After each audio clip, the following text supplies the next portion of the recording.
So thank you for being here. It's really an honor.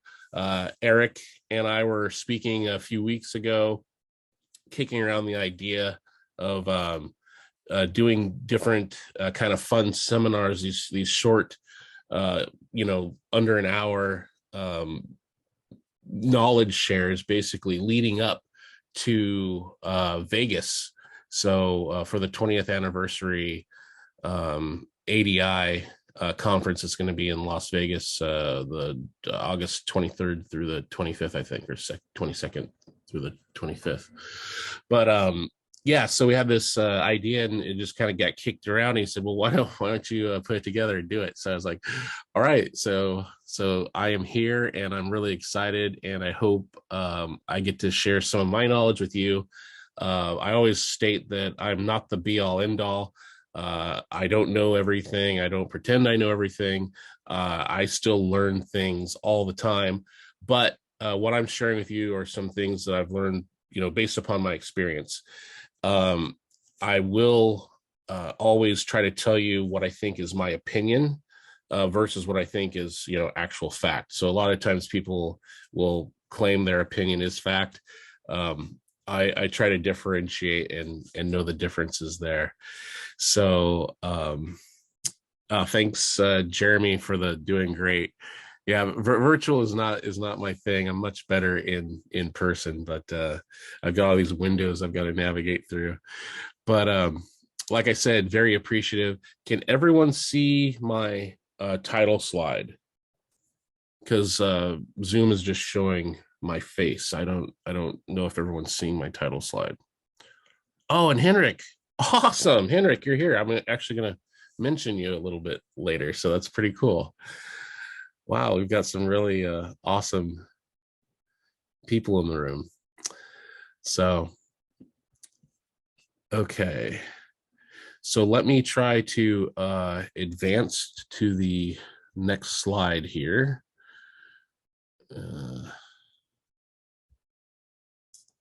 We've got that.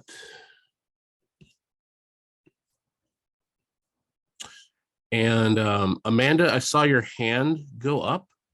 So let me see what happens if I allow you to talk. Did that work? Can you hear me? Are you there, Amanda? So once again, forgive me. I'm assuming when the hand is up, someone wants a question. Oh, there we go. Can you hear me? I can. Awesome. Okay, great. Yeah, I was trying to say, yes, I can hear you and I can see you, and the hands up was a mistake. Now I understand that was for question. So okay, perfect. Awesome. Yeah. Okay, so thank you for helping me test out the platform. Awesome. Okay, so I'm going to mute you back, and I will just look for different hand raising. But that's a good point. I like to keep things interactive, and barring technology and being able to switch back and forth. If you do have a question, please feel free to hit that hand button, and I will do my best to then engage you. And then there is a Q&A section at the end of the presentation too. So if you want to hold on to your question, that would be great. Or if you are just dying and you want to ask it right now, that would be fantastic as well. So, introduction. Like I said, Eric and I were discussing this, and I know when I talk to a lot of gin makers, there are so many different techniques, and that's what I kind of wanted to capture in this highlight of these three different methods. So we will be exploring how botanicals, mainly juniper, because this would be a 5-hour class if we went through everything, but react to the three different extraction methods and how they impact your gin.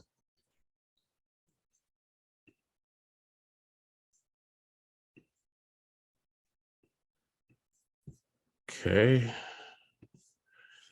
So a little bit about me. So like I said, it's a great honor to have so many people listening to me. Hopefully we'll get to see each other face to face in Vegas for the upcoming 20th anniversary Craft Distilled Spirits Expo. I got into the business around 2008. I started doing a couple 2 years intense research, and then actually started making product around 2010. In that time, I had made several award-winning products, and in particular, in 2014, the gin that I created scored 94 points from the Beverage Tasting Institute, and from there, it just kind of went on. So today, I currently do not have a distillery, but I do stay heavily involved in the industry, and I do consulting and teaching and lecturing and things like this virtual lecture where I just try to share some of my knowledge.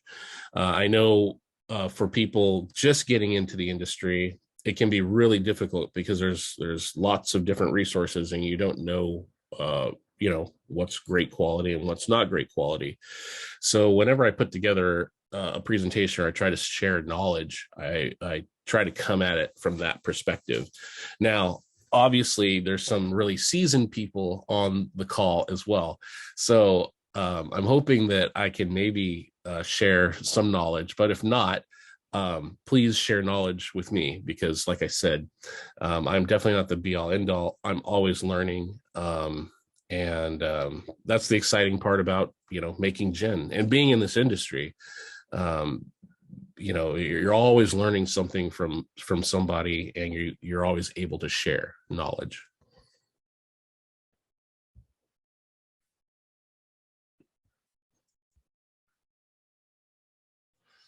All right, so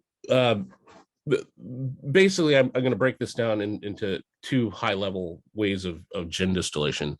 So there's a steep infusion and there's a vapor infusion, and of course there's a couple more ways to make gin, like compounding, but we're not going to discuss that for this.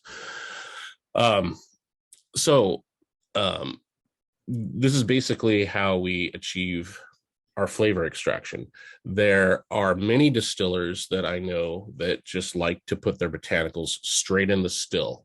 They don't even use a bag or anything, right? They put them in, they let them set, and then they run the still with those botanicals. And then there's some distillers that I know that use a gin basket. So they put their botanicals in the gin basket, and then steam vapor passes through to extract those flavors.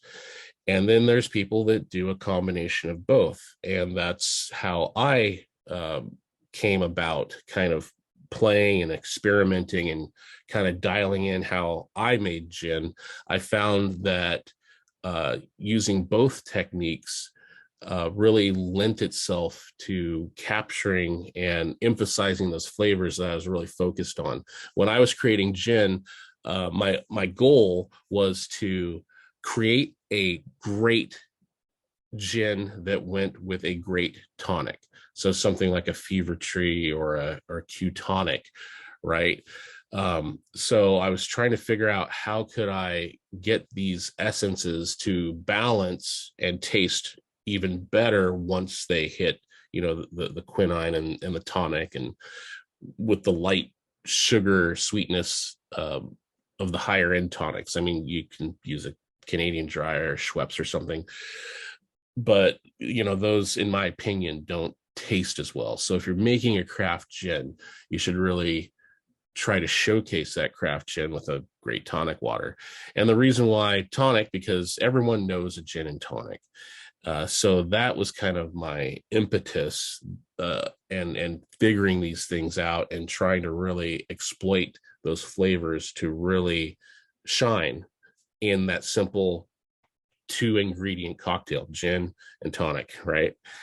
Maybe a lemon spritz or a lime, twist on top.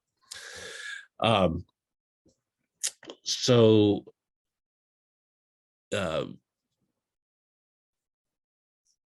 that's kind of the journey, and then I started to play with different alcohol levels, going all the way up to 90 plus percent alcohol all the way down to like 40% and playing around. And I noticed that there was a massive difference in the extraction flavor.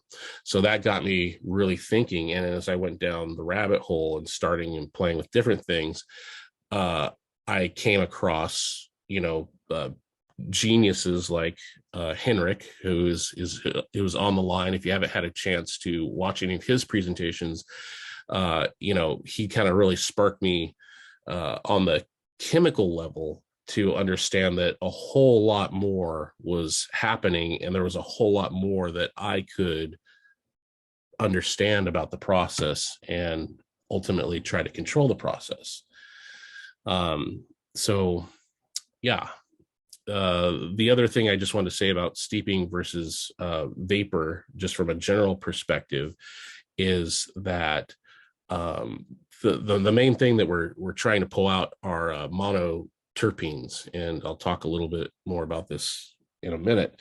But those are better extracted with ethanol, but not fully. There are still some things that get extracted. So if you're using really high proof alcohol, it's true you're going to be able to extract, but in my opinion, what I found is it can be very astringent and harsh. So that's why I personally prefer to do a lower mixture of alcohol. So usually I'm in the like 125 to 115 proof, whereas a lot of people will be a lot higher than that when they're extracting their botanicals. So it's just something to keep in mind.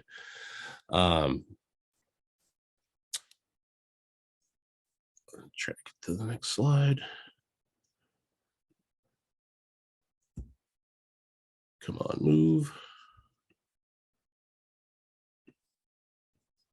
Okay, sorry, I can't get the next slide to move. There we go.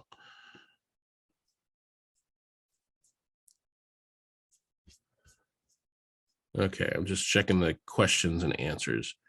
Would you consider, Nicholas, would you consider maceration of botanicals for a set time and then removing before distilling the maceration a different technique? Yeah, that's a great question. And we're going to touch on that. So come back to me if I don't answer it, but I think I'm going to answer your question. Okay, great. And we got Amanda. Okay, good. All right. So from a like I said, juniper, we're going to be mainly talking about juniper.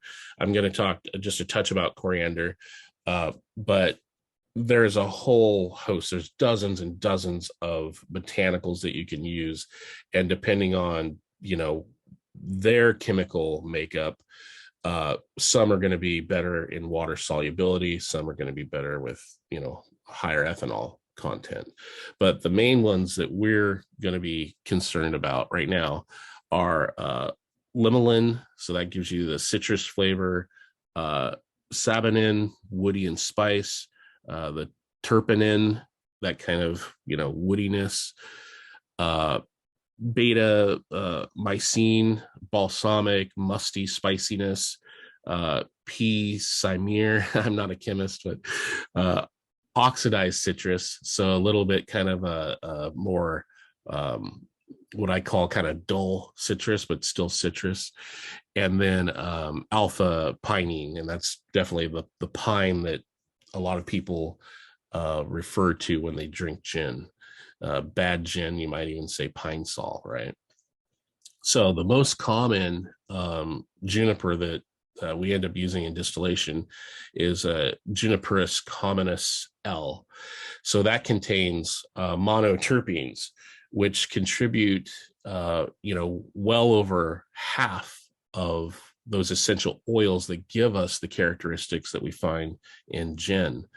What we find is those monoterpenes represent a large group of volatile compounds found in different plants, and in this case, the juniper berries.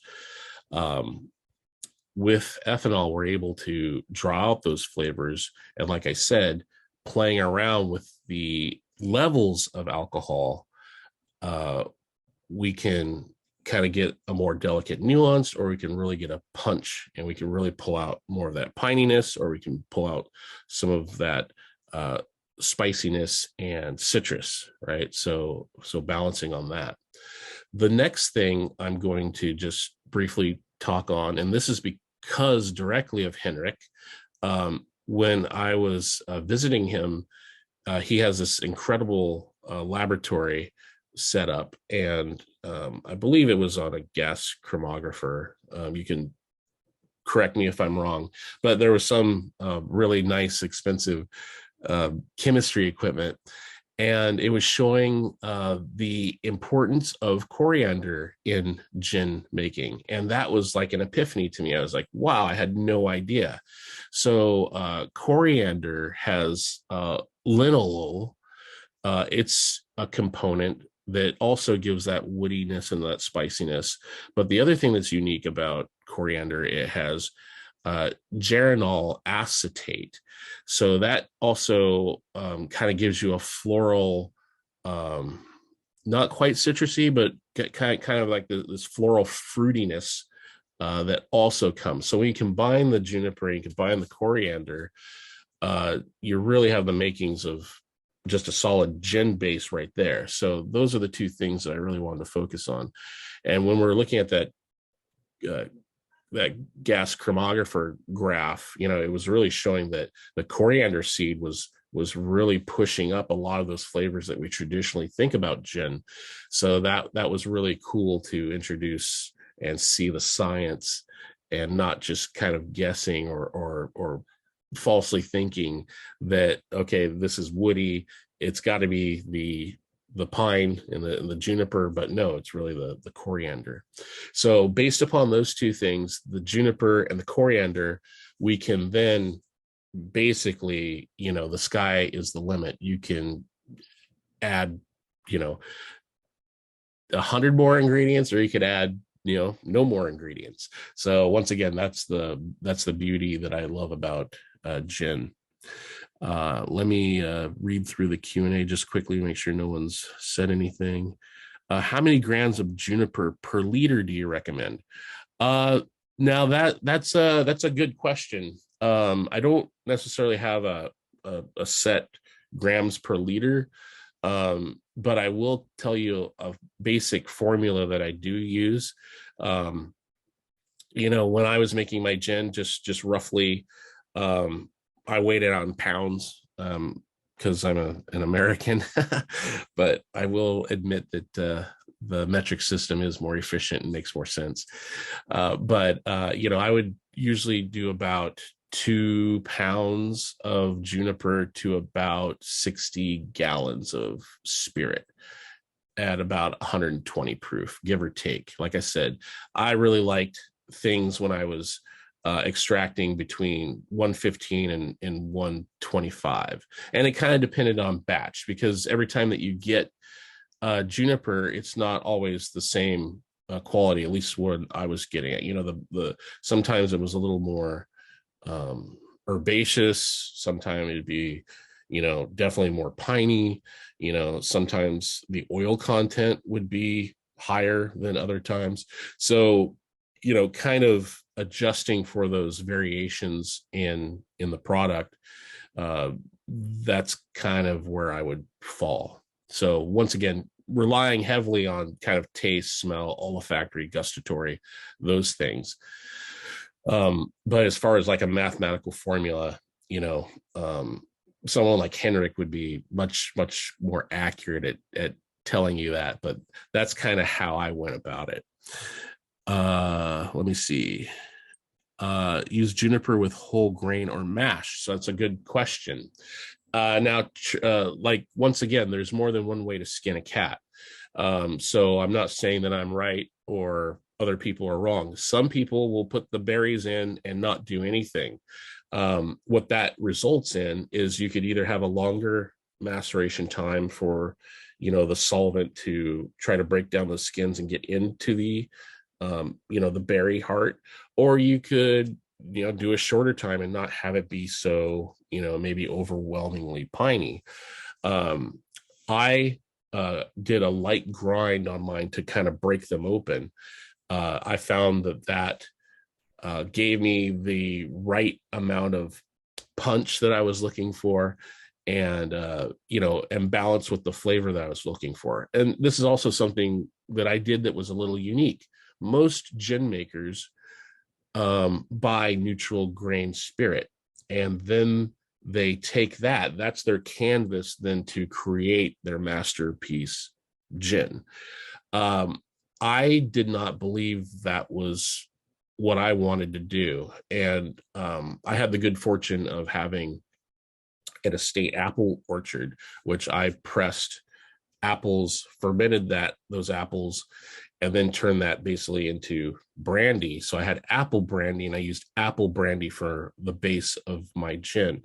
One reason why and how I was inspired to do that is when I was looking through um, old books, and mind you, back in 2009, 2010, there wasn't really a lot online, especially about how to make gin.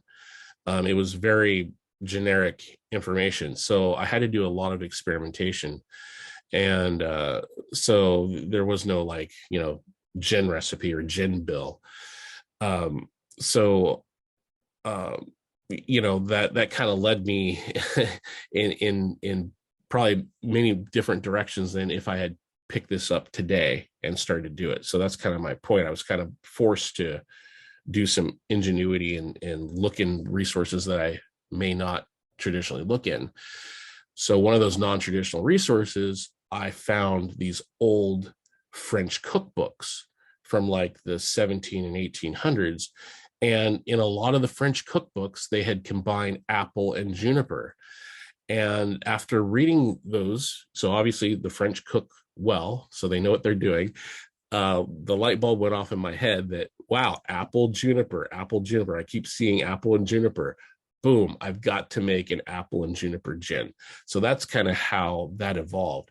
So even if I had a chance to buy neutral grain spirit, I don't think I would have, just because of that. And I must say, I believe that if I had used neutral grain spirit to make my gin, I honestly do not believe it would have scored 94 points from the Beverage Tasting Institute. I don't think it would have got the recognition that it got. But I think because that unique combination, it was something special. And that all came from reading a 150 or 200-year-old cookbook. So, Craig, love the presentation. Different areas have different native juniper and cedar. Yes. Is there a reason why local varieties of juniper can't be used, or more importantly, can cedar or close cousin of juniper be used? So this is the cool thing, Craig, about gin. I mean, really, like I said earlier, the sky is the limit. And when I consult with people, sometimes they'll hire me and try to have me help them develop their gin. I always go back to what is special in your geographic location. What is something unique that someone can't copy? Like, everyone can order gin from, or order juniper from, like, Bulgaria or whatever, right? But not everyone can do those special things like you're saying, like with a particular seed or something like that. Now, keep in mind, in the United States and in Europe, definition of gin is it must be juniper forward, right? So we wouldn't want something that tastes like a cedar, or like a cigar, humidor box or something like that. But you could definitely use different junipers. Now, I will tell you, when I first started out, I was hell bent on using local juniper. And I live in Washington State, so United States, Washington State. And in Washington and Oregon, the neighboring state below us, there's lots of natural juniper. But I distilled it, and it just was not conducive to the flavors that I was looking for. So that doesn't mean that you can't make it work. Once again, I would go back to encouraging you to experiment.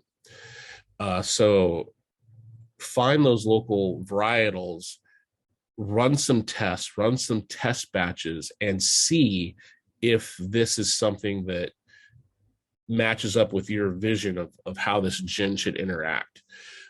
In my case, I had this vision of being all local, or, sourcing everything within 150 miles, but that in reality, that just did not work out. And so I did not end up using local juniper, but that doesn't mean that maybe you can't. Okay. So that was awesome question, Craig. Let's see, Nick. The linalool and coriander ties in with lavender, doesn't it? The chemical bridge between those two botanicals. Yeah, actually, that's a great observation. And a lot of these things you'll find do have these kind of unique bonds that can lock on a molecular level that can enhance things. So, for example, Angelica seems to be one of those things that have wonderful chemical compounds that kind of can bring different flavors together and really accentuate how a gin tastes. Same with lavender, and I really like lavender. Once again, you need to be careful because it can impart soapiness. A lot of people are sensitive to it, but a little goes a long way. But definitely, that's one of those things that can really integrate and work well. Jack, your 2 pounds of juniper in the gin basket or in the still? So what I ended up doing is I did a little bit of both. What I would typically do is I'd macerate my kind of heavier things in the still in a bag. It was actually a white organic cotton pillowcase. Now I have seen people that just put the botanicals in, but to me that's a big mess, and I don't like it. I would let that sit. So I would leave the distillery at night, charge the still, put the bag in, and then when I'd return the next day, usually 12 to 18 hours, remove that bag. Then in the vapor basket, I would also add some juniper, and then some of the lighter things, and lighter by flavor, not by oil content, because I would pull out like a lot of the citrus, some of the cinnamon, which is cinnamon's actually a great example of one of those things that go into gin that is highly more water soluble, and it doesn't really react as great with alcohol. So that's one reason. That's another reason why kind of adding some water into your or downproofing your ABV that you might normally put for extraction, adding a little bit more water to that, because like I said, certain things just act differently. Another reason why I pulled the citrus out specifically, because it's very oily, and a lot of people have trouble with lushing, and we'll talk about that later. But I found when I put it in the gin basket, it greatly reduced that, but I still got the flavors of the citrus. So, okay, great question. Wow, these are all awesome questions. I wasn't expecting so many great questions. Nicholas, in a previous role, making 250 gallons of still proof gin a day, we generally measured in quarts. Okay, so 1 to 2 quarts per gallon, depending on desired profile. Coriander and orange peel in dozens of grams, and specialty botanicals in a single digit or half gram amounts. Yeah, that's a great practice. I would love, hopefully, Nicholas, you'll be at the ADI in Vegas, and I would love to meet up with you, and we can drink some gin and talk about gin. Patrick, how do you macerate the juniper, or do you? Yeah, so that's part of why we have this class, or why I'm teaching this class, right? So definitely, there's a couple of ways that we can go at extracting those flavors, and maceration is definitely one of them. And I'll hit on that in just a couple of minutes. And I have to be mindful of the time. It's already 34. This is flying by.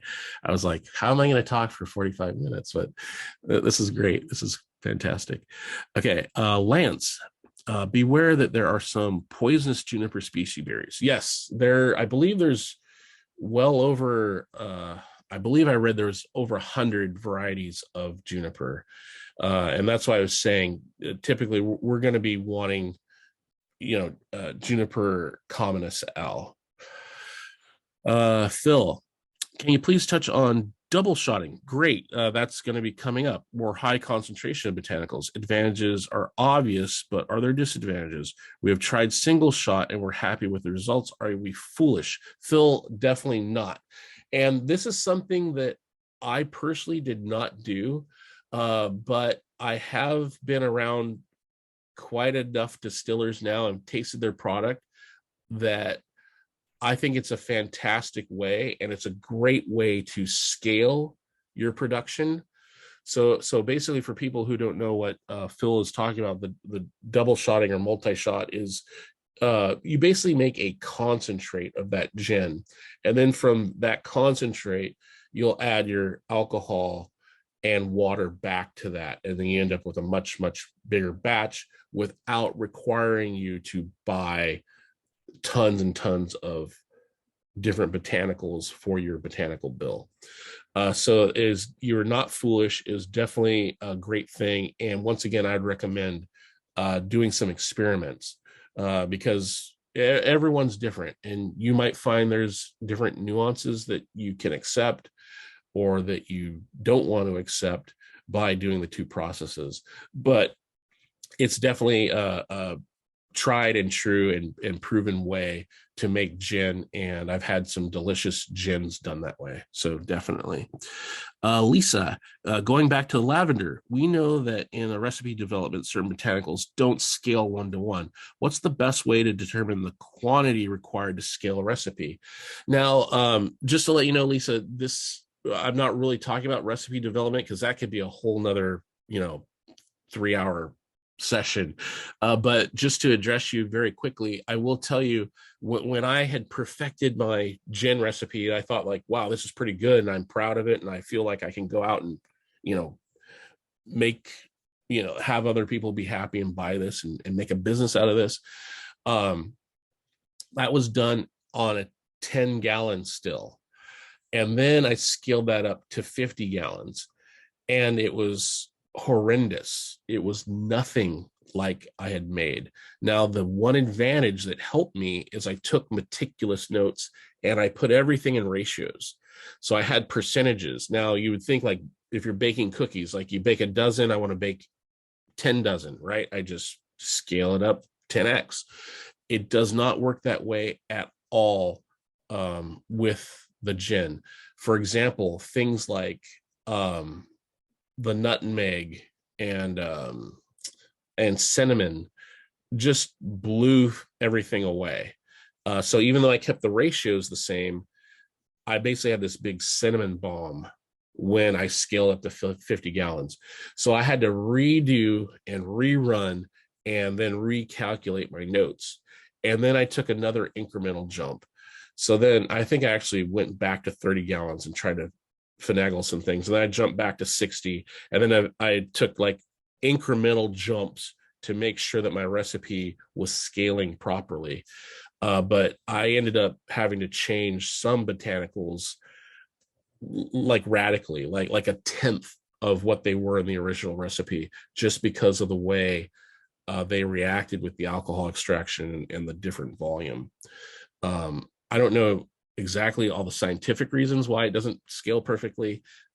Maybe someone like Henrik could definitely touch on that, but from my knowledge base and my understanding, I really had to step back and then kind of grow this thing incrementally until I could get up to my production batches of around 120 gallons. So that's how I did it. Alex, what's your recommendation on filtering a proof gin prior to bottling? Once again, Alex, great question. Not a topic of this class, but just to quickly answer you, there's quite a few ways that you can filter gin. My personal preference is just straight sheet filter. Some people will chill filter, some people will have, different techniques, but that's the way I did it. Once again, I'm trying to keep it as pure and as, essential as possible. And I believe if you make a great distillate, you really shouldn't have to filter it that much. So that's my opinion. So make that clear. Someone may disagree with me. Henrik, awesome. Thank you for chiming in, Henrik. One of the few botanicals that are more or less linear in scaling is coriander. Juniper are definitely not. Yes, exactly. Thank you for that. And Alex, thank you. Yes, you're very welcome. All right, so I've got to get moving on slides. So I'm only on slide 5, and we got 20 to go. So like I said, this was all inspired by Henrik. So once again, very grateful. Just knowing Henrik has made me a better distiller. His level of knowledge and his focus on detail and the science of distilling is just been an eye opener for me. I was kind of more of the scrappy. I'm just tasting things and haphazardly discovering things. And Henrik was like, we have science and we have instrumentation and we can measure, and so I'm always forever grateful to Henrik, and he makes a wonderful gin. All of his products are fantastic, but if you ever have a chance to visit him in Sweden at the Spirit of Ven, definitely do it. So this is once again just a chart, and I wanted to show this to you because of the breakout of monoterpenes versus the other oxygenated monoterpene and the sequiterpene. The monoterpenes do really well in ethanol. So as we are pulling, extracting those flavors out, that's a good thing, right? We're trying to do that. But some of the other compounds, like I said, don't react as well with high proof alcohol. And that's why I really liked kind of proofing down and having a little bit more water, so I could kind of get the best of both worlds in that. As we go through this graph, we see the different chemical compounds. We can see that, we get pininess, we get woodiness, we get mint, we get rose and peach, citrus, grapefruit. All these wonderful things can be pulled out, but they need to be pulled out very delicately. And that's one reason why I really want to implore you all to try experimenting with different levels of alcohol, different proofs, as you're going to be doing your flavor extraction.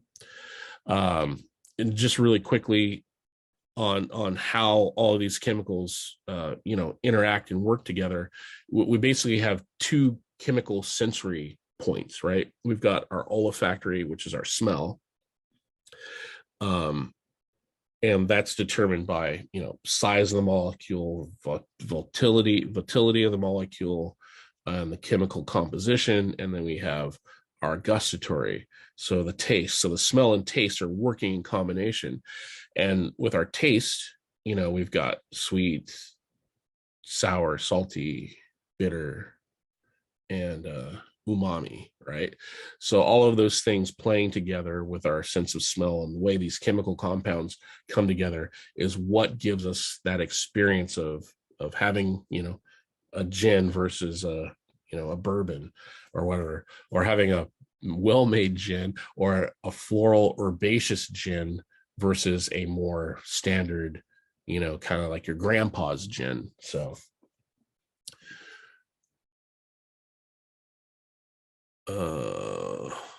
now I don't know if this is an actual term, but this is what I call it. So if there's anyone on the conference call that can say, no, this isn't called a gin triangle or whatever, but this is what I refer to it. But I find this helpful to think of this as 3 pillars for building your gin and getting your gin flavors. So your botanical ratios, I put that at the top of the pyramid. In my case, it was 62% juniper. Your charge volume, how much alcohol are you putting in the still or in your maceration tank, right?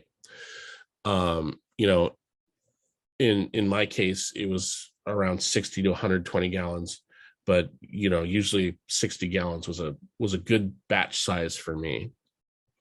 And then we have ethanol concentration. So that's the third thing. Like I said, I like things between 115 and 125. I found that was a good balance. I know distillers that will go way higher than that. I don't know too many that go lower than that, but you know, once again, use these three combinations if you haven't before in helping you triangulate how you're going to produce your gin. You'll be quite amazed at just tweaking one of these things. Like if we went up to 140 proof, right? It's going to be radically different than if we're at 120 proof, or if we're doing 100 gallons versus 50 gallons. So, you know, that's part of what I want to share with you. Like I said, I don't know if this is an actual thing, but it's something that I made up, or I think I made it up. Maybe I didn't make it up, but these three things. Let's see. Henrik, yes, I won't make you cry. Sven's last name, Sven. I'm not sure, Lance. You have to let me know. I don't know what was Sven, or maybe it was Ven. I think you meant Henrik. We're talking about spirits of Ven. It looks like heaven, but it's Ven. It's HVEN. Spirits of Ven. I believe that's pronounced correctly. Alex, scaling of botanicals. Time seems to be a key factor. I have distilled a 52-gallon still that takes 8 hours and a 792-gallon still. Wow, that took 11 hours.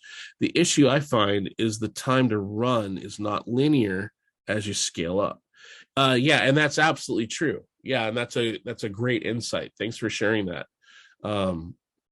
Like I said, when I went from 30 to 60 to 120, definitely it wasn't just tweaking the botanical bill. It was also time and temperature and how you decide to make your hearts cut. Now, like I said, that this isn't really about the distillation. Like that could be a whole nother, you know, hour or two class about, you know, running the still and making the cuts of the gin. But that's an excellent observation. Yes. So we've got maceration, and I am past the 45 minutes. So hopefully just stick with me and we'll rush through this. I think the Zoom will shut off in an hour. So let me get through these slides. So I'm going to hold off on answering questions for the moment. Okay. So maceration is defined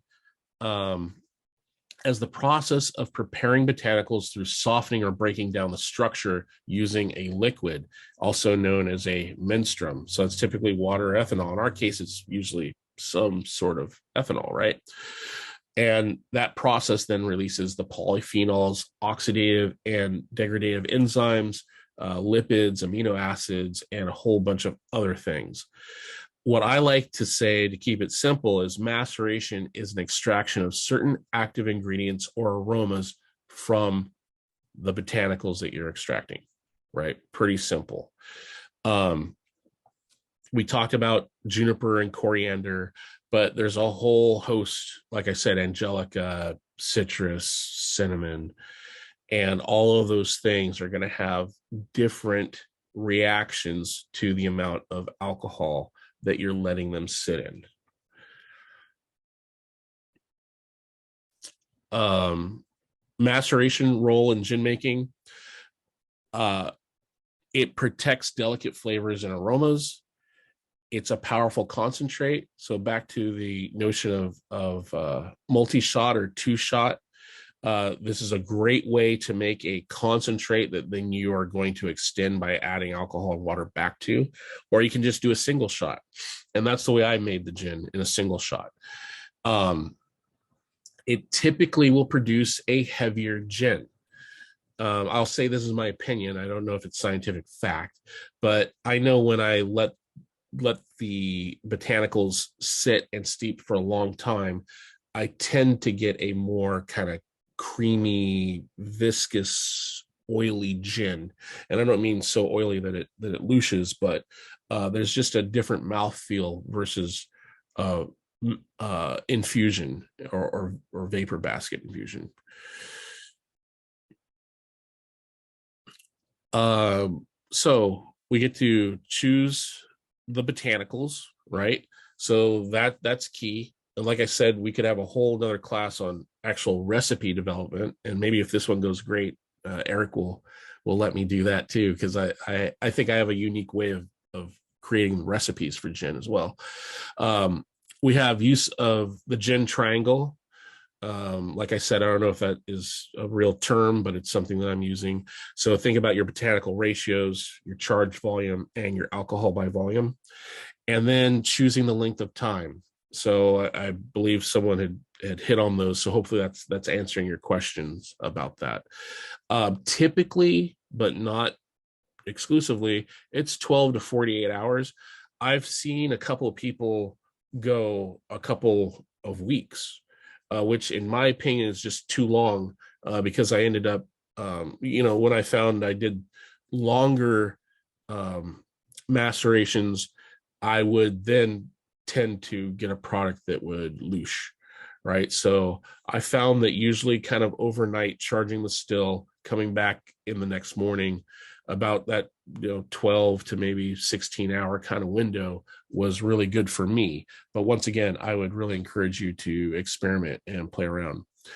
And then after that, decide, are you going to put a steeping bag in or no bag? Like I said, I've seen many distillers who just put the botanicals in and they're floating free and they're all over the place. For me, that's too messy, and I don't like cleaning the still like that. So I got an organic cotton bag. Those brewer bags, those steeping bags were too small for my volume. So I was trying to figure out what could I do, because I didn't want to have like 10 steeping bags thrown in there. So a pillowcase or a white organic pillowcase worked fantastic, and it was easy. I could just grab it and pull it out. And then the other thing, staying cool or adding heat. When you add heat, it's called digestion. And I don't mean extreme heat like boiling, but taking it from kind of room temperature to maybe like to a hot tub, right? To 100, 110 degrees, between 100 and 110 degrees. So you're not really fully cooking, like as you would get the still rolling and approaching, boiling temperatures. But you're also not just leaving it at room temperature. I typically left the stuff at room temperature and then removed the bag and then stuffed the gin basket. So that was kind of my unique process. So I kind of did both things. And here, once again, keep in mind, too high of alcohol content destroys aromas. So you may be extracting flavor, but you're going to destroy the aroma structure of those chemical compounds. So that's something to note, of another reason why I don't like extracting at really high proof. Does the seeping bag change the flavor, Phil? No, not in my experience. It doesn't. Now, maybe someone would argue with me it does, but not in my experience. So I'm going to say, in my opinion, I've never tasted a flavor difference between doing both. Will the boiling of botanicals, not removing with the bag, create a bitterness? And Neil, great question. In my experience, yes, it does. But once again, this is my opinion, because I know other distillers will keep the botanicals in there and they will run the still with the botanicals in there. I did not do that in the pot. I would, like I said, macerate, remove, and then put another set of botanicals into the gin basket and then run. There's no wrong way. But that's the way that I did it. But I do know for a fact that you will start to get different astringency and bitterness when the alcohol gets higher and you leave it in for longer. I think, and then, like I said, it can cause lushing, and that's what a lot of newbie distillers end up doing, because they put the citrus or they anything with a lot of oil content in it, and alcohol is a perfect solvent, right? So it's going to go in there and pull that stuff out, and we know water and oils don't mix, but alcohol can extract that stuff. So if you've got your stuff sitting there for a long time, it's going to pull out all those oils. They don't show up in the alcohol, but as soon as you add some water, they fall out of suspension, creating that cloudiness, and that's really a problem for a lot of newbie distillers. So just keep that in mind when you're macerating. You can also run the risk of lushing your gin. Decoction. So this is a method of extraction by boiling botanicals. So when I was talking about, some people actually leave their botanicals in the still. So as that still approaches 100C or 212, right, they're basically boiling all those botanicals, and they're getting out all kinds of different things that you wouldn't be getting out and extracting just from a simple maceration. So that's why I wanted people, that's kind of the genesis of where this came about, the different techniques and what was actually happening. Because a lot of people just generally say, I'm macerating, right? But in reality, you may not be macerating. You may be doing a combination of maceration and decoction. So, having this understanding, once again, gives you greater control over how you can create the gin that you want to bring into the world.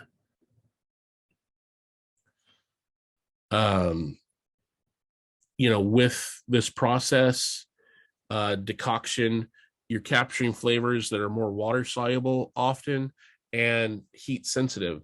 So, for example, something like,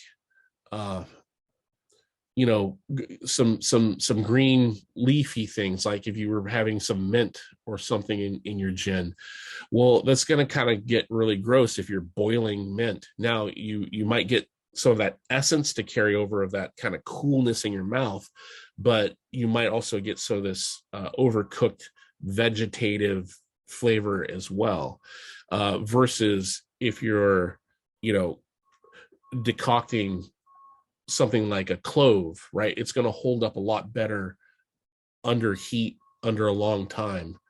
So things like that. So once again, think about what you're doing, why you're doing it, and what botanicals can benefit from each extraction method.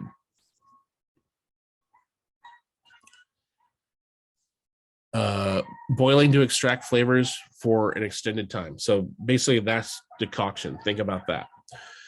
Let's see if we have any questions. Do macerate everything together or different macerations? Okay, so Anonymous asks, do we macerate everything together? Once again, that's a great question. Thanks for bringing that up. What happens is, there are different distillers who do different things. I personally had my botanicals pretty much all together. I did split out some to go to the vapor basket and some to go into the still. Others will put everything in the still or the vapor basket. Others will go a step further and actually do each individual botanical. So they'll just do they'll just do juniper and run juniper. They'll just do coriander, run coriander. They'll just do lavender, run lavender. Personally, I found that just way too time consuming and way too tedious, but there are people that do it, and I've tasted their gins and they taste very good. So once again, experiment, try different things, and find out what works best for you. Ultimately, you want to nail down the techniques that are going to create the gin that's going to make you stand out in the market, right? Something that you're proud of, something that's unique.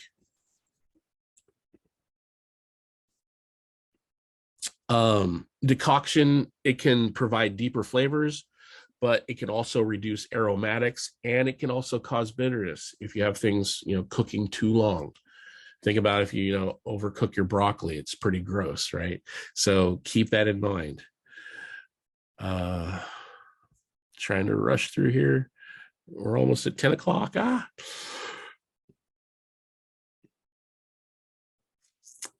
Okay. Now the big one, infusion. So this is what a lot of people use as kind of a catch-all term, right? Same kind of with maceration. But infusion is a process of extracting chemical compounds or flavors from plant material in a solvent such as water, oil, or alcohol by allowing the material to remain suspended in the solvent over time. Okay, also known as steeping. And infusion is also named for the resulting liquid. The process of infusion is distinct from decoction, and I'll tell you exactly why.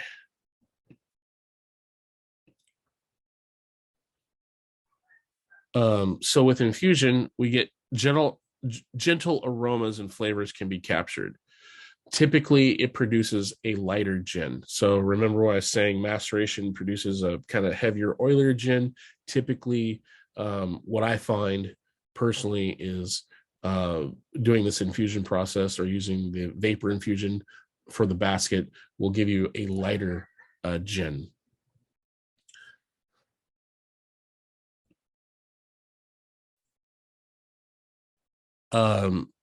So we have steeping, botanicals in ethanol, and then we also have vapor to extract flavors when we're doing this process. So how